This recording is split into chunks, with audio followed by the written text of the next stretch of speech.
부활의 주님은 두려워 떠는 제자들에게 찾아오셔서 너에게 평강이 있을지어다 말씀하셨죠.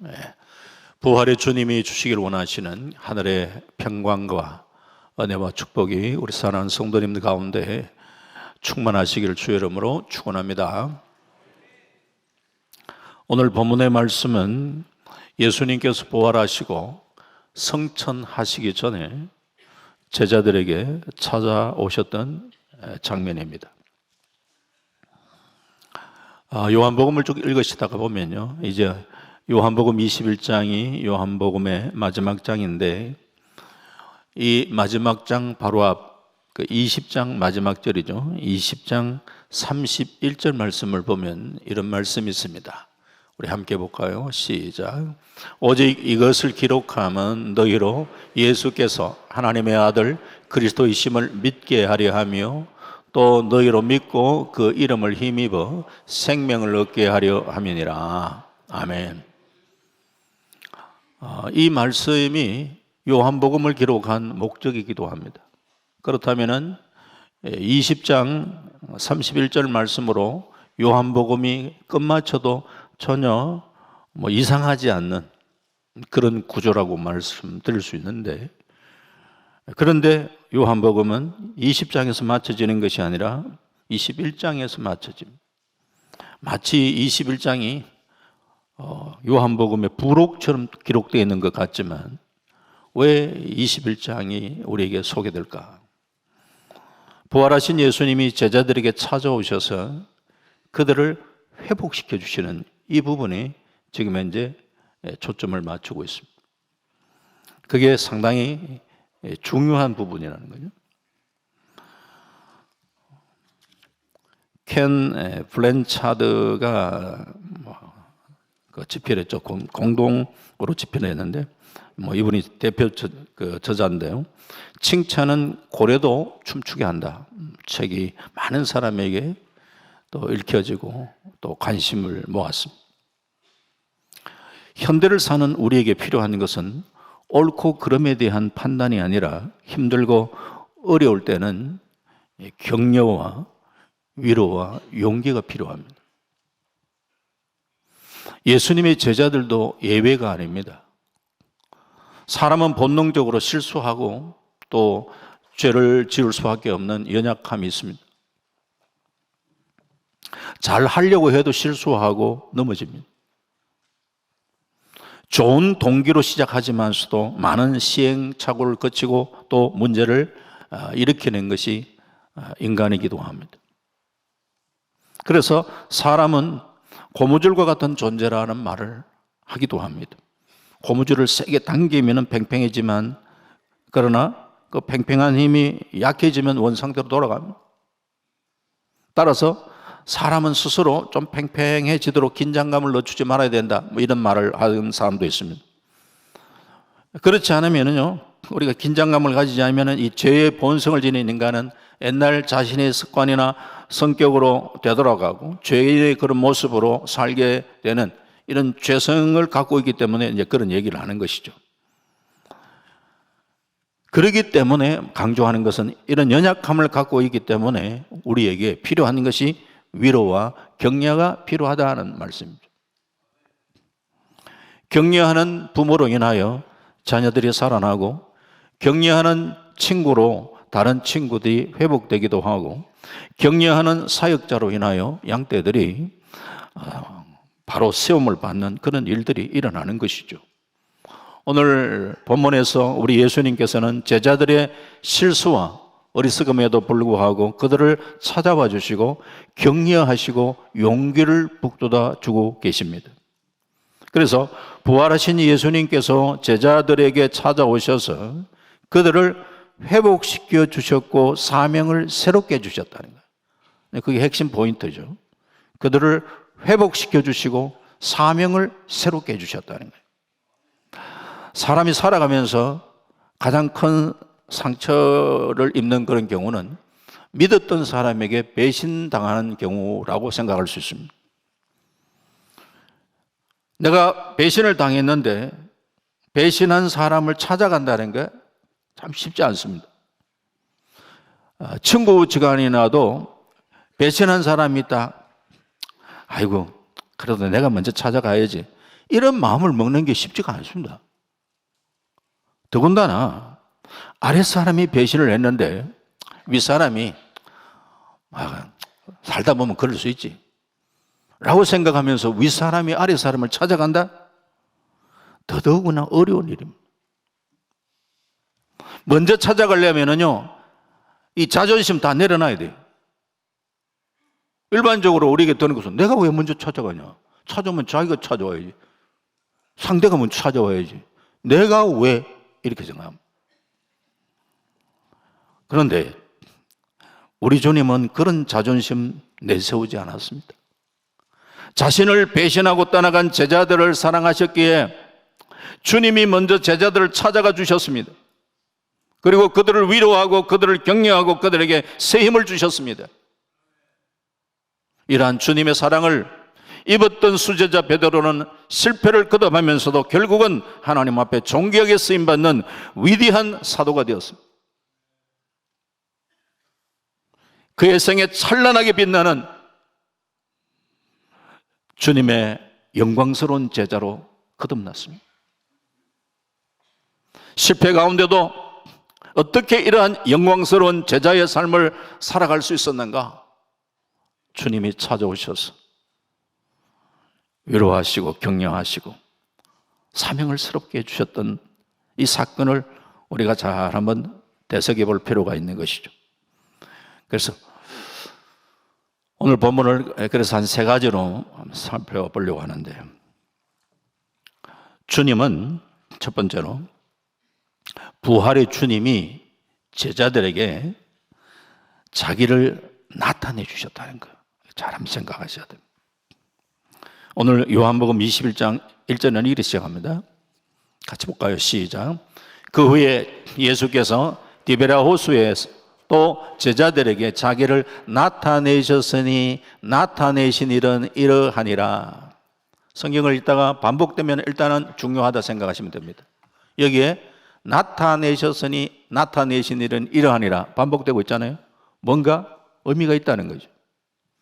그리고 오늘 읽었던 말씀 가운데 14절 보면 또 이렇게 나오죠. 14절에 같이 봅니다. 시작.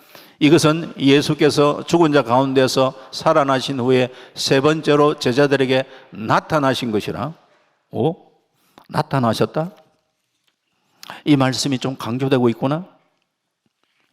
이유가 있습니다. 부활하신 예수님의 몸은 육의 몸에서 신령한 몸, 영광스러운 몸으로 바뀌었습니다. 그러므로 이때부터는 예수님이 자신을 나타내셔야 사람들은 예수님을 알아볼 수 있습니다. 막달라 마리아는 부활하신 예수님이 자기 앞에서 계셨지만 예수님을 알아보지 못했습니다. 동산지기인 줄 알았습니다. 예수님이 마리아의 이름을 부르시면서 자신을 마리아에게 나타내셨을 때에 비로소 마리아는 예수님을 알아보았습니다. 엠마오 마을로 내려가던 두 제자도 마찬가지입니다. 예수님은 그들과 동행했습니다. 그러나 그들은 예수님을 알아보지 못했습니다. 그러다가 그들이 예수님과 이제 음식을 같이 잡수시는데 우리 예수님 떡을 가지사 축사하시고 떼어 그들에게 주시는데 그들의 눈이 밝아져서 예수님 알아봤다 그랬어요. 표현은 그렇게 하고 있지만 그들의 눈이 밝아졌다. 결국은 예수님께서 자신을 나타내 보여주심으로 제자들이 예수님을 알아본 거예요. 이와 같이 예수님이 부활하시고 난 뒤에는 예수님 자신이 나타내 주셔야 사람들이 예수님을 알아볼 수 있습니다. 요한복음 20장 말씀 보면은 부활하신 예수님은 이미 자신을 세 번 사람들에게 나타내셨어요. 먼저는 막달라 마리아에게 자신을 나타내 보여주셨고요. 그리고 예수님은 제자들에게 자신을 나타내셨는데 한 번은 도마가 없었을 때고 또 한 번은 예수님께서 도마가 있는 자리에서 제자들에게 자신을 나타내 보여주셨습니다. 이 세 번은 모두 예루살렘에서 있었던 일입니다. 그런데 오늘 본문은 부활하신 예수님께서 디베랴 호수에서 제자들에게 자신을 나타내셨다. 디베라호서는 갈릴리 호수를 이야기합니다.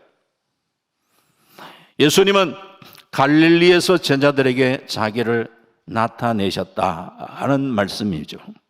마태복음 26장 32절의 말씀 보면은 그러나 내가 살아난 후에 너희보다 먼저 갈릴리로 가리라 하는 말씀이 있습니다. 이 말씀은 이미 주님께서 원수들에게 잡히시기 전에 수차례 제자들에게 약속하신 말씀입니다. 예수님이 갈릴리에서 만나자고 하셨을 때에 이 갈릴리는 단순한 지명이 아니라 주님의 의도가 담겨져 있는 그런 장소입니다. 갈릴리는 예수님이 제자들을 부르신 장소였습니다. 제자들을 만나신 곳이었습니다. 제자들에게는 추억의 장소, 추억이 쓰여져 있는 그런 곳입니다.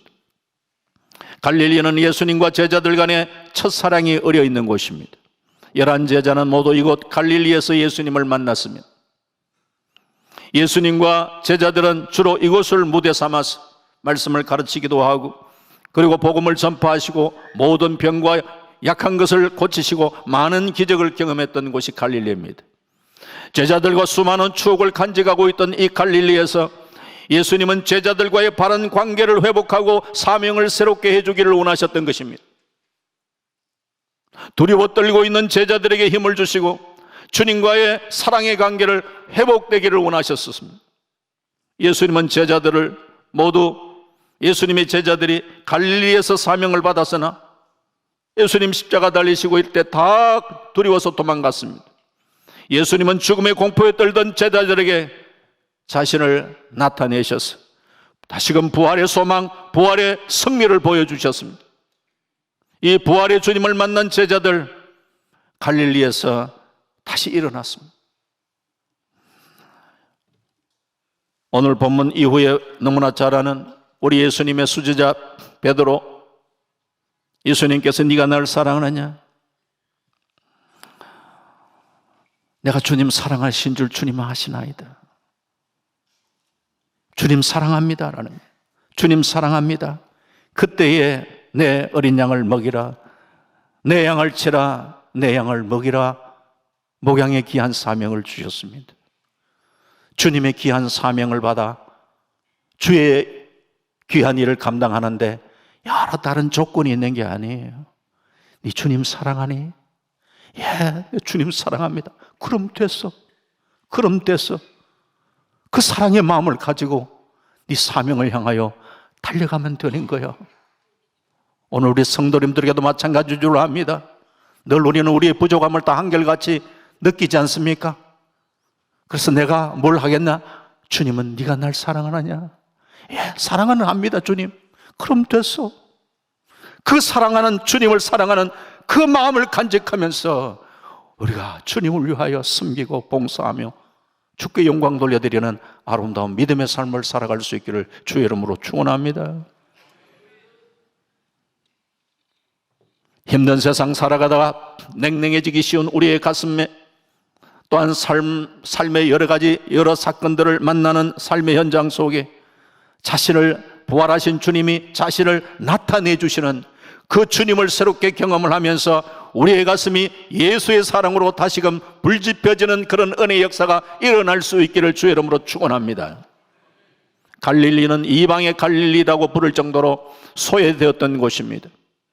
갈릴리에서는 선지자가 일어나지 않는다고 할 정도로 사람들이 무시했던 곳입니다. 열등의식에 사로잡혀 있던 땅, 실망과 좌절의 땅이라고 말할 수 있는 곳이 갈릴리입니다. 예수님은 이곳에서 부활하신 자신의 모습을 나타내 보여주셨습니다. 우리에게는 그래서 다시 한 번 더 절망 가운데 있는 자에게 희망과 용기와 사명을 다시금 일깨워 주셨습니다. 우리에게 자신을 나타내 주시는 부활의 주님으로 인하여 오늘 우리들도 좌절 가운데 절망 가운데 머물러 있을 것이 아니라 부활의 주님이 우리에게 나타내 주셨, 그리고 그 주님으로 인하여 다시 한 번 더 우리의 심령 속에는 기쁨을 간직하고 주의 주신 그 은혜를 간직하면서 소외되고 열등의식에 빠져있는 그런 자가 우리 주변에 없는지 오히려 그런 자를 찾아가서 격려하고 세워지고 섬기는 역할을 감당해야 될 것이 저와 여러분의 사명인 줄 믿습니다. 절망의 땅을 희망의 땅으로 바꾸시기 위해서 우리 예수님께서 갈릴리로 가셨고 그곳에 자신을 나타내 주셨습니다. 넘어진 제자들을 일으켜 주시기 위해서 부활하신 주님은 갈릴리로 가셨습니다. 오늘도 마찬가지지 않습니까? 부활의 주님은 상처가 있는 곳, 실패가 있는 곳, 절망이 있는 곳, 그곳에서 승리의 소식을 선포하시기를 원하십니다. 식어버린 첫사랑을 회복하고 다시금 희망을 안겨주시기 위해서 부활의 주님은 우리를 찾아오시고 자신을 나타내 보여주시고 우리의 믿음을 새롭게 해 주시는 줄 믿습니다. 그 주님을 우리는 새롭게 만나고 우리의 사명의 자리에 바로 설 수 있기를 주의 이름으로 축원합니다.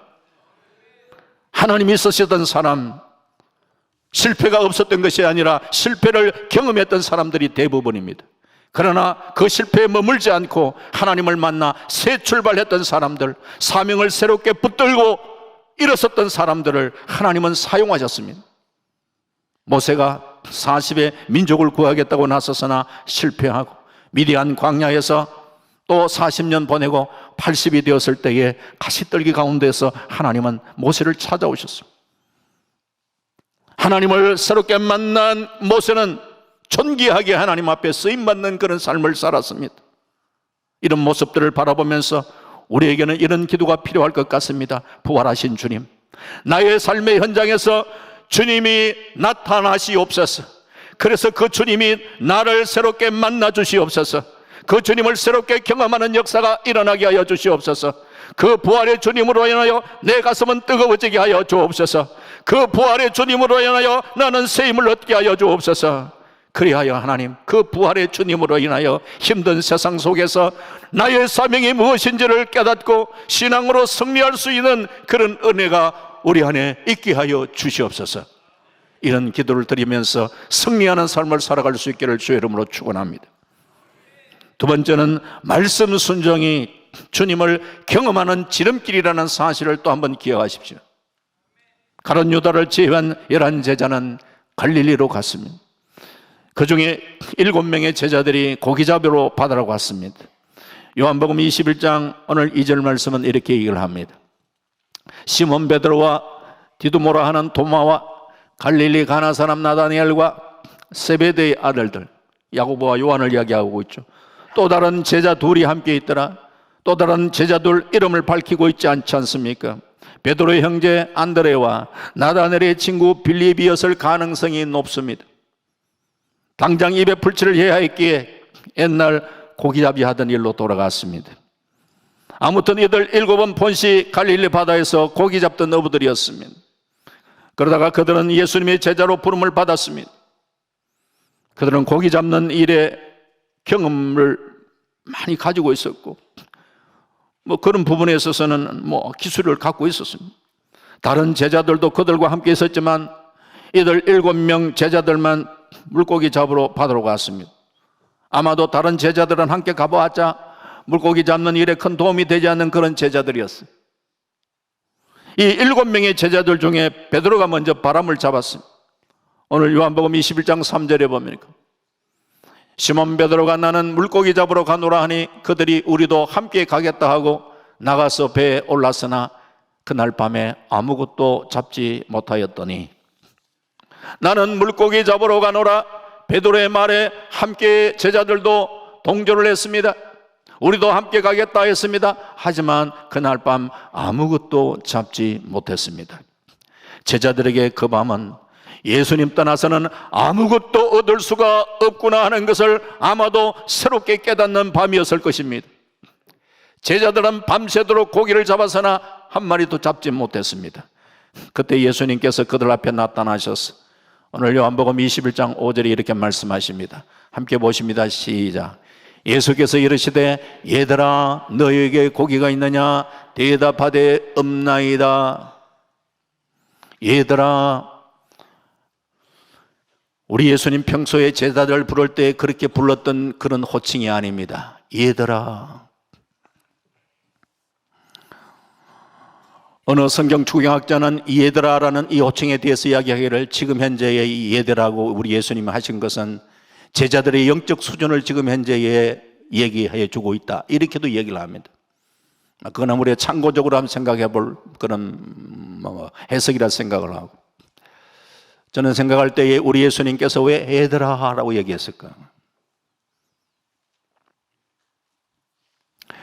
예수님께서 제자들을 사랑하는 사랑의 마음을 가지시고 얘들아 그렇게 불렀다고 저는 느껴집니다. 혹 여러분 가운데 그런 또 말도 있잖아요. 아그들아, 아그들아. 예. 여기에는 사랑은 사랑의 마음이 담겨져 있습니다. 그러면서 그 아그들아, 우리 예수님께서 비록 제자들이 당신을 배반하고 뿔뿔이 흩어지기도 하고 지금도 입에 풀칠은 해야 되기에 물고기 잡는 그런 모습 보면서 그래도 사랑스러워서 우리 예수님께서는 얘들아 그렇게 말씀하셨지 않는가 생각합니다. 얘들아 너에게 고기가 있느냐? 그랬을 때 대답하는데 없나이다, 없나이다. 예수님의 답변 속에 주님이 도와주시지 않으면 우리는 아무것도 할 수 없는 존재입니다라는 것을 고백하는 것 같은 느낌을 받습니다. 없나이다. 날이 새어갈 때입니다. 제자들과 예수님과의 거리가 불과 50칸쯤 됐다 그랬어요. 이것은 20규빗의 그런 거리입니다. 우리로 하면 한 90m 정도의 거리에 불과합니다. 먼 거리가 아닙니다. 그런데도 제자들은 예수님을 알아보지를 못했습니다. 예수님 없이는 한 마리도 고기를 잡지 못했을 때에 제자들에게 요한복음 21장 6절 이렇게 말씀하십니다. 같이 봅니다. 시작. 이르시되 그물을 배 오른편에 던지라 그리하면 잡으리라 하시니 이에 던졌더니 물고기가 많아 그물을 들 수 없더라. 아멘. 배 오른편에 던지라, 그냥 던지라가 아니라 그리하면 잡으리라 그랬어요. 그리하면 잡으리라. 예수님만 하실 수 있는 말씀입니다. 잡을지 안 잡을지 어떻게 알아요? 예수님은 하시는 거예요. 배 오른편은 주님이 말씀하신 편입니다. 지금까지 제자들은 자기 생각, 자기 경험, 자기 노력 가지고 고기를 잡으려고 했습니다. 그런데 한 마리도 잡지 못했습니다. 이때 주님이 배 오른편에 그물을 던져라. 그러면 잡으리라. 그 말씀에 의지하여 그물을 던졌을 때에 물고기가 많아 그물을 들 수 없을 정도가 되었습니다.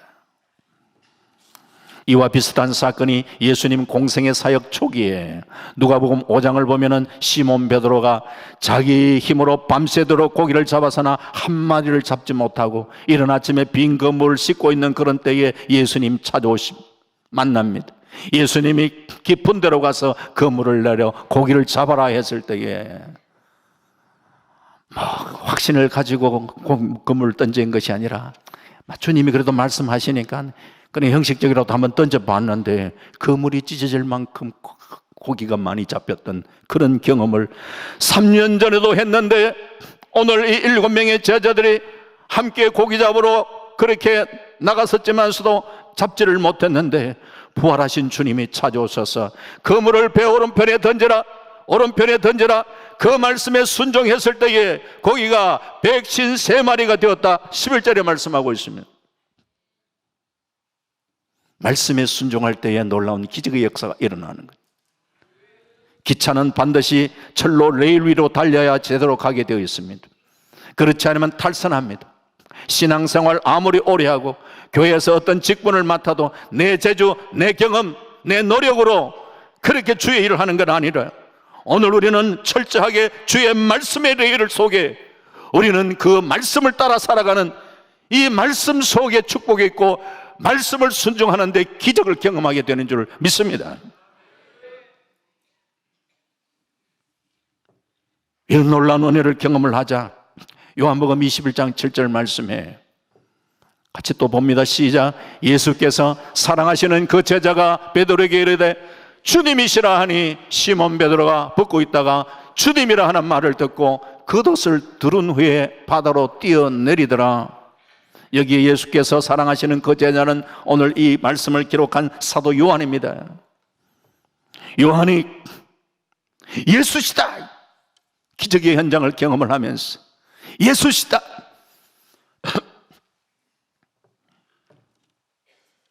사실은 그렇게 예수님을 알아봤던 것은 부활하신 예수님이 당신을 나타내 보여주셨기 때문인 줄 믿습니다.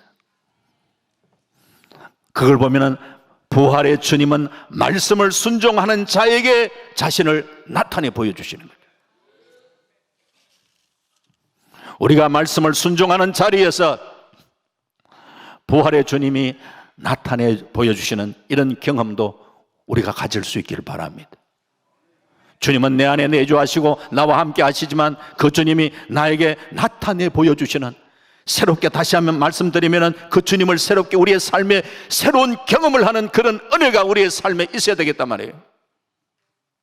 기도하는 자리에서 부활의 주님을 만나는 은혜가 있기를 바랍니다. 말씀 순종의 현장 속에 살아계신 주님을 인격적으로 만나는 그런 역사들이 우리 안에 있어야 우리의 믿음이 새로워지고 우리가 견고한 믿음에 설 수가 있게 되는 줄 믿습니다. 아울러서 마지막 세 번째, 그물이 찢어지지 않아야 되는 거예요. 아무리 고기를 많이 잡아도 그물 찢어져 보면 다 그냥 속겨 쏟아져 버리죠. 오늘 요한복음 21장 11절이에요. 시몬 베드로가 올라가서 그물을 육지에 끌어올리니 가득히 찬 큰 물고기가 153마리라 이같이 많으나 그물이 찢어지지 아니하였더라. 그물이 찢어지지 아니하였더라. 이 말씀을 지금 강조하고 있잖아요. 제자들이 예수님의 말씀대로 그물을 배 오른편에 던졌더니 많은 고기가 그물에 걸려서 육지까지 이제 끌어와서 고기를 세어보니까 153마리였다. 근데 그물은 찢어지지 않았다는 거예요. 그렇게 엄청난 많은 그런 고기를 잡았는데, 만일 그물에 고기가 그렇게 많이 잡혔는데 그물이 찢어져 버렸다면 그 고기 다 놓쳐버리고 맙니다. 지금까지 고생한 거 헛수고에 불과합니다. 그런 면에서 이걸 우리가 적용해 볼 때 우리가 신앙생활 하면서 주님으로부터 참 은혜를 받는 건 너무너무 소중하죠. 은혜를 받는 것도 소중하지만서도 그 은혜가 새나가지 않도록 그 은혜를 지키는 것도 우리에게 중요한 줄 믿습니다. 은혜를 잘 보존해 나갈 수 있기를 바랍니다. 매사의 시작이 좋으면 끝도 좋아야 하는데, 전도서 7장 8절 말씀에 일의 끝이 시작보다 낫다는 말이 있습니다. 종종 운동 게임도 잘 얘기해놓고 끝에 가서 지는 경우도 있잖아요. 그 안타깝고 그때 되면 더 억울하는, 오히려 처음에 지는 것 같다가 마지막 막판에 가서 역전을 하고 이러면 얼마나 또 기분이 좋습니까? 사업도 시작도 잘 해야 되지만 날이 갈수록 뭔가 좀 잘 되어야 되지 않습니까? 그런 면에 사업에도 그물이 찢어지지 않아야 될 줄 믿습니다. 고기를 담는 그물이 찢어지지 않아야 되듯이 복을 담는 그릇이 찢어지지 않기를 바랍니다. 가정의 행복을 담는 그릇이 찢어지지 않기를 바랍니다. 아브라함의 조카 롯의 가정을 보면은 그가 소돔과 고모라 성에 그때는 유지로 살았어요. 하지만 그의 가정에 믿음의 그물이 찢어져 버리고 마니까 롯의 가정은 파괴되고 부끄러운 구원을 받고 말았어. 사사중 삼손을 보면은 하나님께서 그에게 특별한 힘을 주셨습니다. 그러나 하나님의 능력을 담는 그물이 찢어짐으로 결국 불행한 최후를 맞이합니다. 오늘 우리 성도님들의 가정에 행복을 담는 그물이 튼튼하기를 주의 이름으로 축원합니다. 사업의 그물이 찢어지지 않기를 바랍니다. 믿음의 그물이 찢어지지 않기를 바랍니다. 찢어진 그물에는 고기가 담겨져도 놓치고 마는 거예요. 헛수고합니다. 지금 7명의 제자들이 예수님 없이 자기들의 힘과 경험만 가지고 고기를 잡으려 하서나 한 마리도 잡지 못했어요. 제자들은 절실하게 깨달았습니다. 주님이 도와주시지 않는다면 내 힘으로는 안 되는구나.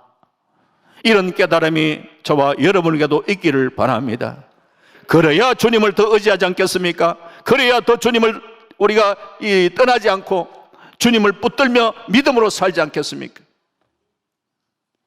제자들은 주의 말씀과 명령대로 순종해야 하나님의 축복이 임하는구나, 이런 놀라운 역사가, 기적이 일어나는구나, 그런 새롭게 경험을 한 것이죠. 이 세상을 살면서 사업을 하면서 막 갑작스럽게 뭔가 크게 뭔가 부어준다, 뭐 그런 것도 우리가 참 뭐 자주 경험하는 것은 아니지만서도 그 축복이다. 하지만 위험할 수도 있습니다. 왜냐하면 그렇게 갑작스럽게 쏟아진 축복들은 그것을 잘 간수하기가 어려울 때가 많거든요. 그런 면에서 우리는 주의 말씀대로 살아가는 가운데에 하나님께서 은혜로 부어주시는 이런 축복을 사모하며 살아가는 이것이 우리에게는 더 건강한 축복을 누리게 되는 줄을 믿습니다. 시편 1편 3절에 그는 시냇가에 심은 나무가 철을 따라 열매를 맺으며 그 잎사귀가 마리장 같으니 그가 하는 모든 일이 다 형통하리로다. 말씀대로 믿고 말씀대로 행하여 그렇게 살다가 하나님이 부어주시는 그런 은혜와 축복을 누리며 살아가고, 그리고 우리의 그 거물이 찢어지지 않는 이런 복을 간직하며 살아갈 수 있기를 바라는 겁니다. 예수님 안에 있을 때에 수고는 우리들에게 성공을 안겨다 줍니다. 예수님 밖에서는 밤새워 수고해도 실패의 연속입니다.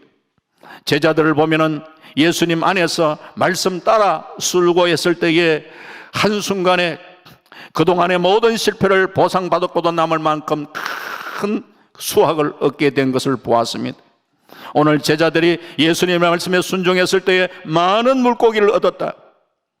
똑같은 수고를 했는데 예수님과 상관없이 수고했을 때는 아무런 수확이 없었지만 예수님의 말씀을 따라 수고했을 때에 놀라운 기적이 일어났다는 것, 우리는 놓치지 말아야 될 줄 압니다.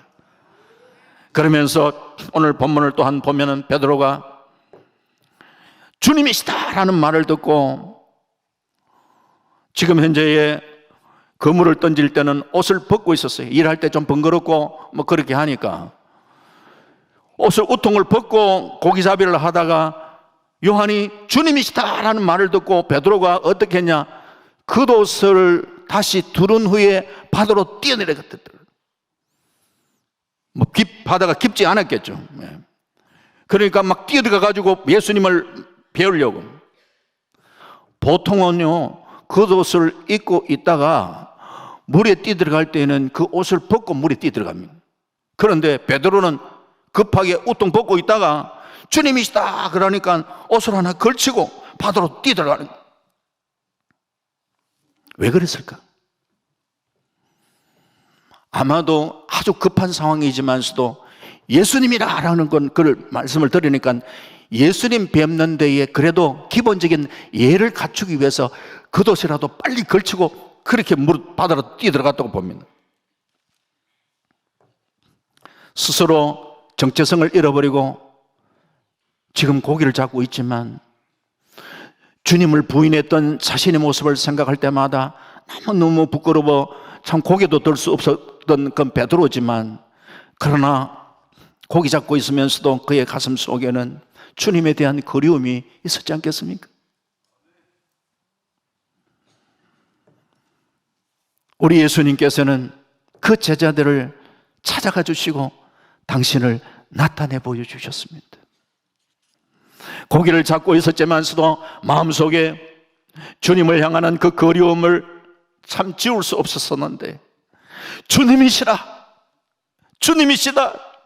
요한이 그렇게 이야기하는 그 얘기를 듣자마자 너무너무 반갑고 주님 보고 싶어서 급한 마음에 그냥 그래도 겉옷은 그래도 하나 걸쳐야 되겠다 생각하고 있던 거 하나 벗었던 옷을 걸치면서 그렇게 주님 앞으로 향하여 달려가는, 바다로도 뛰어들어가는 그 모습을 주님은 보셨을 때 얼마나 기뻐하셨을까 하는 생각이 듭니다. 우리가 하나님 앞에 나와 예배 드릴 때에 예를 다하여 경배 드린다는 게 예배.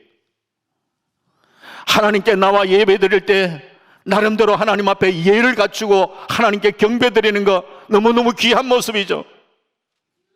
하지만 우리가 하나님 앞에 예를 갖추는 것도 귀한 거지만 저는 생각할 때에 주님이시다라는 그 얘기를 들었을 때 베드로가 허겁지겁 겉옷을 하나 그냥 걸치면서 주님 보고 싶은 그 마음에 그냥 바다로 뛰어들어가는 그 모습이 주님을 더 기쁘시게 해드렸지 않겠나 생각을 해봅니다.